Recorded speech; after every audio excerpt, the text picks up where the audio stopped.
ይሄኔ ነገሮች ሁሉ በእጅሽ አስገብተሽ ቢሆን ቀድመሽ የምትገይኝ አንቺ ነበርሽ። እኔ ዘር ማንዘርሽ ነበር። ልክ እንደ ሰለሞን ነው። በጣም ይቅርታ ከልቦ አይመስልም። እኔ የማውቀው ሳሚ ለይቅርታና ለፍቅር ተሸንፎ ጠላቱን ይቅርታ በመጠየቁ በጣም ኮርቻለሁ። አሁን እጇን ይዞ ምንድን ነው አፈቅርሻለሁ በምን ባልተናደርሽ እያወቅሽ አውቀሽ አትጠይቂም። ይህም ባህሪሽ ነው የምጠላልሽ። አይዳ እያበዛሁ እንደሆነ ይታወቃል። ለኔ ታመጣልኛለች። የኔ ጆሮ ጠይላት መጣቂያ አድፍቶ እየጠበቀ ነው። አታስብ። እንዴት እድሌን መያዝ እንዳለብኝ ይናቃል። እስከፈለግከው ከዚህ መሆን ትችላለህ። አንቺ እኔን ጓደኛሽ ካልሽ አንተ ሰይጣን አይሳካልህ። ለማመን የሚከብድ በኃይሉ ሁሉን አስፈሪውና አስጨናቂው የሆነው በኃይሉ ግንባሩን አለችው። የገኒ ጎረቤት በሽጉጥ በራሱ ሽጉጥ ጭንቅላቱን ስትለው እዛው ከገኒ ቤት ወደቀ። ሁሉንም ሚስጥር እናገራለሁኝ፣ ስለ ባለቤትሽም የነገረችኝ ሚስጥር እሷ ነች ቢላትም እያለ በጥያቄ ይሄን እንዳታምኒ ጎረቤቴ በማለት መጀመሪያ ጭንቅላቱን በጠረጴዛ ስትለው ከዚህ አልጋው ስር ነበር የወደቀው። በመጨረሻ ሁለቱን አጣልቼ በሽጉጥ ግንባራቸውን ብዬ ሁለቱንም እዚሁ ገድዬ እሄዳለሁ ሲል እሷ ግን እጅ አልሰጠችውም። ጭካኔውን ስለምታውቅ የስራ ባልደረባው ስለነበረች ዛሬ ግን ለጎረቤቴ መስዋዕት መሆን አለብኝ በማለት የገኒ ጎረቤት በሽጉጥ ግንባሩን ብለዋለች። አሁን ላይ ብሌን በምታደርገው ነገር ዳጊ በጣም በንዴትና በስሜት ውስጥ ይገኛል። ቃል እስካንድያው እዚች ግድም እንዳትመጪ እያሳደገችሽ ሴትዮ እናትሽ ጋዛው ሂጂ፣ የሚያስፈልግሽን ማቴሪያል ካሁን በኋላ እኔ ልካለሁ በማለት ከቤት አባረረቻት። ሰላምዬ ሳሚን እዚሁ አንቺን ለመጠበቅ እዚሁ መኖር አለብኝ ብሎ ሲጠይቃት ወይዘሮ ሰላም እሺ ምን ችግር አለው ብላ ለሳሚ የሳሚን ጥያቄ ተቀበለች። ይሄን የሰማው የብሌን ባለቤት ወይም ፍቅረኛ ዳግም በትልቁ ተናደደ። ምንድነው እንደሚያደርግ ተፈለክ? ይሄን የለበስኩትን ቀለበት አውጥቼ ጥለዋለሁ ብላ ስትመናቀርበት ዳጊ እሳት ለብሶ እሳት ጎረሰ። ወጥቶ ከቤት ወጥቶ ሄደ። ሰላም ጤና ይስጥልን። ውድና የተከበራችሁ የቻናል ቤተሰቦች እንኳን ወደ ቻናል በሰላም መጣችሁ። አደራ የተሰኘው ክፍል 7 ተለቀቀ። እንግዲህ ወደ ክፍል 69 ስንመለስ ሁሉም ነገር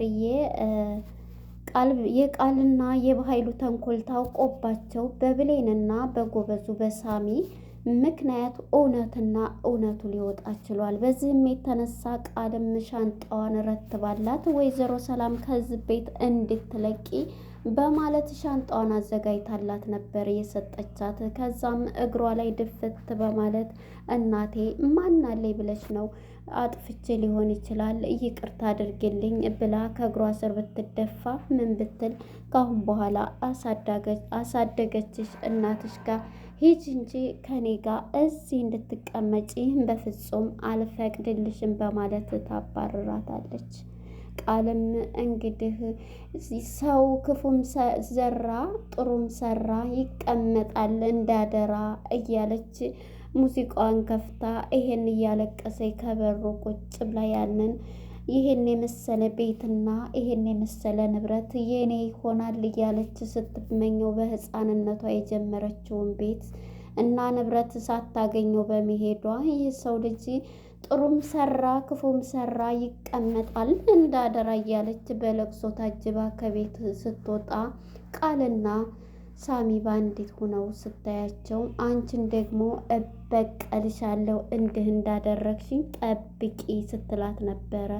እንዲህ እንዳረግሽኝ ስትላት አሁን ወዴት ልትሄጂ ነው? ማረፊያሽ ሴት ነው እያሉ ይዘባበቱ። እኔማ ማረፊያ አለኝ ለእናንተ እንዳውም እዚህ ቤት ጭራሽ አልመጣም እንዳመጭ እያለ እንግዲህ ሚስጥሩን የሚያውቀው ሳሚ ማለት ነው። ገና እናቴ ናት ያለቻትን ሰላም እናቷ ያልሆነችው ገና ትልቁ ሚስጥር አለና በዚህ የተነሳ አንተም ብትሆን ቆይ አገኝሃለሁኝ ጠብ ልቀይ በማለት ነበረ ስትፎክር የነበረችው ቃል ማለት ነው።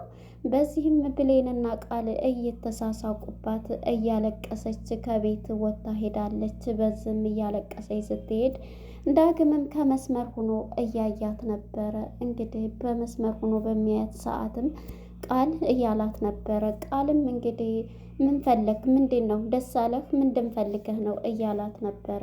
ወዴት ልትሄጂ ነው ቢላትም ምን አገባ እያለች እሱንም ስትሰድበው ነበርና በጣም አሳዝኗለች። ብቻዋን እያወራች ነው። እውነትም እኮ ወዴት ነው? ማረፊያ ሴት ነው። ይሄን ያክል አመትና እንትን ያልኩለት ንብረት ይሄ ነበር እያለች በቃ ፔስታ ሻንጣዋን ይዛ ከቤት ወጥታ መስመር ላይም እንግዲህ ወደነ ዳግም ጋር ማታርፍ ጸብ ናት። ካሁን በኋላ በዚህ የተነሳ ወደምገባበት እዛ ድሮ ቆሻሻ ህይወቴ ልመለስ ነው ወይ እያለች በጣም እያለቀሰች ከቤት ልትወጣ ችላለች። አንዳንዴ በእኛ ባልሆነው ነገር ድርቅ ብለን የኛ ነው ብለን እዛ ስንታገል ብዙ ነገሮችን ልናጣ እንችላለን።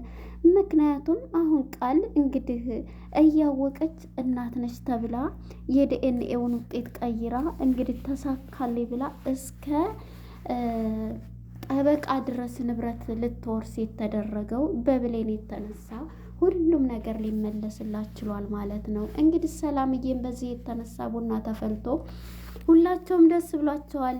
እኔም ብዙ ነገር አድርጌሻለሁ እባክሽን ይቅር በይኝ በማለት እንግዲህ ሳሚ ማለት ነው ከእግሯ ስር ደፈት ብሎ ይቅርታንም ሲጠይቃት ነበር። እንዴ ምን አደረግክኝ? እንደውም እኔ ነኝ ይቅር በለኝ እምልህ እያለች ሲጠያየቁ እኔ ከሱ ጋር ባለው ጊዜ ብዙ መጥፎ ነገሮችን ሰርቻለሁ ብሎ ከባሀይሉ ጋር እያላት ነበረ። በዚህ የተነሳ እሷም እንግዲህ ምንም ማለት አይደለም፣ አሁን እኮ እናንተ በጣም የምወዳችሁ ናቸው።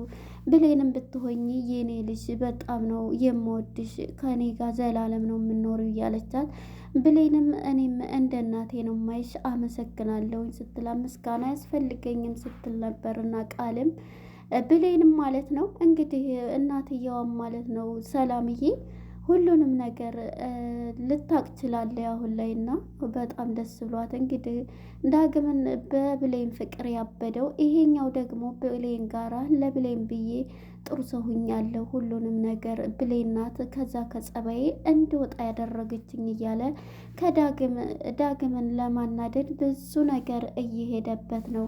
እሷም እንግዲህ እጇን ይዞ በሚያወራት ሰዓት ምንም ልትል አልቻለችም። ከሱ ጋራ አንተንም አመሰግናለሁ፣ አንተም በጣም ጎበዝና ጥሩ ነህ እያለች ከፍ ስታደርገው ይሄን እየሰማ ዳግም ነይ ብሌን ብሎ ገትቶ ምን ለማድረግ የሞከርሽ ነው ቢላትም ከፈለክ ይህን የለበስኩትን ቀለበት ምንድን ነው የምትፈልገው? አውጥቼ ማውጣት እችላለሁ ስትለው በጣም ተናደደ ዳግም። እንደዚህ የማታምነኝ ነው እማልታመን ርካሽ ሴት ነው አድርገህ የምታየኝ ስትለው እንደዛ አላልኩም፣ ልጁ ምን እንደሚያደርግ እያየሽው ነው እያላት ነበርና እንግዲህ እሷም ወደ ሳሚ ጋር ያው በመልካም ስራው ነው በእርግጥ እሷ እንትን ያለችው፣ ግን ደግሞ በስመልካም እንትን ብትለውም እሱ በፍቅር ነው እንትን የሚላት ሳሚ ማለት ነው። አሁን ላይ ሁለቱ ፍጥጫ እንትን ብሏልና አንቺን ለመጠበቅ እዚሁ ባድርስ ቢላት ሳሚ ማለት ነው ምን ችግር አለው? እሱ መጀመሪያ ዳጊን ነበረ። አንተ እኮ እንግዲህ ቀለበትን ማስራሃል፣ ካሁን በኋላ ቤተሰብ ናቸው። ስለ ሁሉም ነገር ደግሞ ምንም እንትን የለውም፣ ይቅርታ አድርግልኝ ስትለው ኧረ እኔ ነኝ እኮ ይቅርታ ያው ማለትም ያለብኝ ያለ ዳግም በሚላት ሰዓት ነበረ። እናም በዚህ የተነሳ እሷም ይሄንን ብለው መጨረሻ ላይ እንግዲህ እኔም እዚህ ልቀመጥ ባለ ሰዓት እሱ እናቴን ብቻዋን እናቴን ደግሞ እስኪ እናቴን ነግሬ እመጣለሁ እያለ ነበርና ዳጊ ይሄኛው ግን ብልጥ ነውና ሳሚ በቃ እኔ እዚህ ሁኜ አንቺን መጠበቅ በሀይሉ መጥፎ ነገር ሊሰራ ስለሚችል አውቀዋለሁ። እሱ ከተንኮል መቼ ርቆ ያውቃልና አንቺ እናንተን ለመጠበቅ እዚህ ለተወሰነ ጊዜ ብቀመጥ ሲል ሳሚ እሺ ብለዋለች። ሰላምዬ ቤት ሞልቷል ምን ችግር አለው ስትለው ነበር። እናም ሳሚም እሺ ሲል እንግዲህ ዳጊም ቢሲል ተናዶ ቡናውንም አልጠጣም ብሎ ተነስቶ ሂዷል። ምን ሆኖ ነው ብላ ብትለውም እንግዲህ ሂዷል ማለት ነው። በመጨረሻ እንግዲህ ወደ በሀይሉና ወደነ ማነች ገኒ ጋር ስንሄድ እንግዲህ ተፋጠው ነበር ሽጉጥ ደቅኖባቸው የነበረው። አሁን ላይ እንግዲህ ሽጉጡ እንደዚህ ሁለታቸውም ላይ ሽጉጥ ደቅኖ ሳለ በጣም እየፈሩ ነበረ። ልጆችን እንትን ከምትል እኔ እንግዲህ ለኝ አንቺ ነይ ውጭ እያላት ነበርና የስራ ባልደረባዋን ጓደኛዋን ማለት ነው። እሱም ጓደኛ እንዴ ነይ ውጭ ሂጂ አንቺ ውጭ እኔ እንትን ብል ይሻላል እኔ ልጆችን ከማጣ እኔ ልሙት እያለች ነበርና አንቺም ውጭ እያላት እኔ ምንድነው በኃይሉ ተው እንጂ እያለችው ነበረ። እኔም አንቺን ትቼ አልወጣም እያለች እሺ ልውጣ ብለሽ ነው? አዎ ውጭ እኔን ይግደለኝ በቃ በማለት እንግዲህ ዛሬ እንኳን እስከ ዛሬ ለምን ነው ልብ ያዘንላት ለዚች ለገነት እያለች እንግዲህ በመጨረሻም ወደ በር ወጥታ ኩርሲውን አንስታ ጭንቅላቱን ስትለው አልጋው ስር ሂዶ ተደፍቷል ማለት ነው።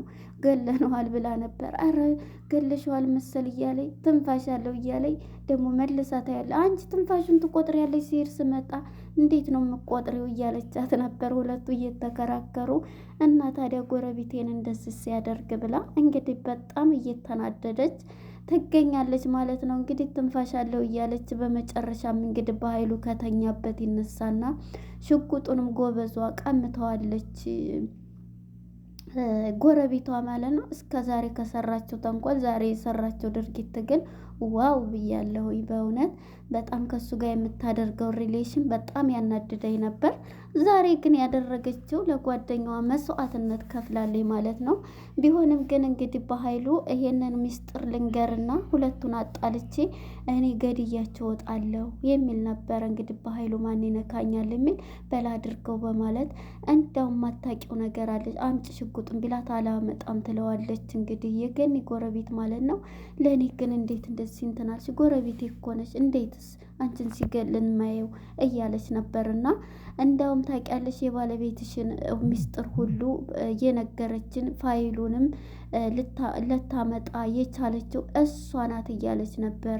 እንዳታምኒ ጓደኛዬ ውሸቱን ነው ጎረቤቴ እያለቻት እንግዲህ በዚህ ጊዜ እውነት ነው እንዴት ይዋሻል ንገሪኝ እያለቻት በፍጹም እንዳታምኒው ነው እያለ ነበርና እንግዲህ በኃይሉ ፈሪ ነው ሰዎቹ ላይ መግደል እንጂ ሽጉጡን አንስታበት በላ አድርገውኒ እንትን ይልብሻል ቢላት እኔ ወታደር ልጅ ነኝ ምንም አቀበታለሁ ብላ እንግዲህ አቀባብለው ነበርና ሽጉጡን በኃይሉም እባክሽን ረፊ እያለ እያንቀጠቀጠው ነበርና በመጨረሻ እንግዲህ የገኒ ጎረቤት ሽጉጡን ላው ላይ ልስብበት ችላለች ማለት ነው። ጭንቅላቱን ብለዋለች እንግዲህ ሞተ ብለው እንግዲህ ግንባሩን ሳትለው አቀርብ ወርቋል።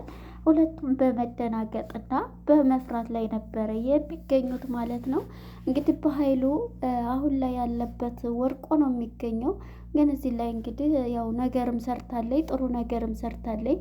ግን ከምንም በላይ ደግሞ ሊገላቸው ሲል ይሄንን የመጀመሪያውን እንትን የተጫወተችው የገኒ ጎረቤት ናት ማለት ነው።